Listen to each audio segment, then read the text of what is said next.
is Wargames Atlantic's General Accoutrement Horses. A very interesting kit considering what Wargames Atlantic is known for, which are basically miniature figures.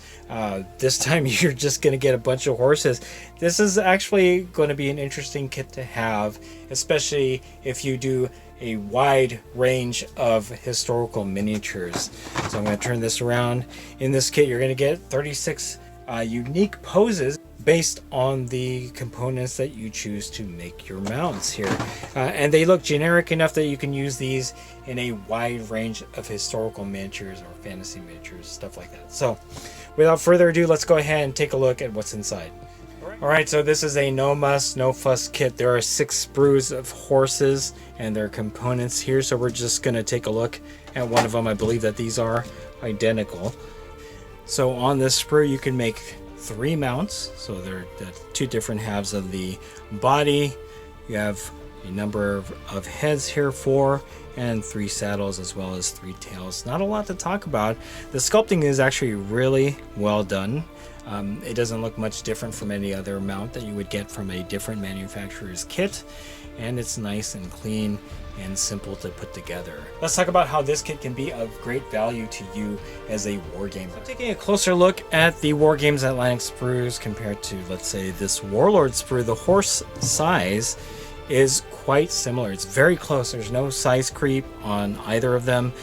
So this would be very much usable with Warlord figures. At the same time, this is a sprue from the Agincourt medieval line of figures from Perry. As you can see, again, the size is very similar, and if we bring the Warlord ones back in, they are all very close in size. So you're not going to see much of a difference if you use the Wargames Atlantic figures in lieu of maybe the Perrys or the Warlord ones. So definitely a great value in this kit because it extends the ability for you to use more mounts. So the biggest example that I have to show, and let me get this out of the way, is here's an example. This is a sprue from the Mountain Knights Agincourt Perry kit. And as you can see, especially here, you have 6 pairs of legs. And it's kind of funny to address it that way, but 6 pairs of legs, which means that you can make 6 mounted figures from this kit.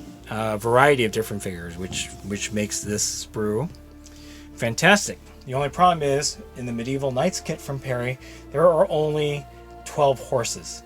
So if you have 4 of these sprues, I think that's how many came in the kit, you have a lot of extra bodies, a lot of extra riders that you can use.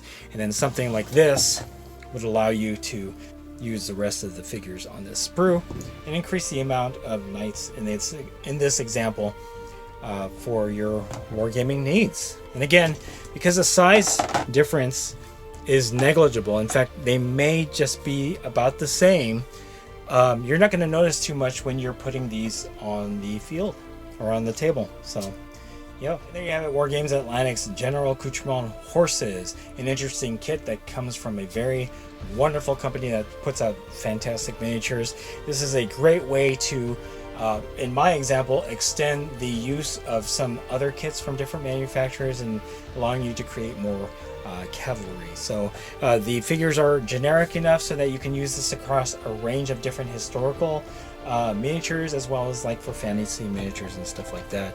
The horses are well sculptured and simple enough to put together. It's really just the 2 halves of the torso, the head, and then the saddle. So, and there you have it. If you like this video, go ahead and click like. If you haven't subscribed to the channel, I appreciate it if you would. Click the bell notification icon to get notified of all new unboxings coming out of the channel. And then click the link in the description below to join our Discord server. That's the best way I can personally interact with you and chit-chat you about Wargames Atlantic and any other manufacturer or wargame that we cover on the channel. So that's it. Thanks for watching. Stay tuned for more unboxing videos from Wargaming Noob Historical.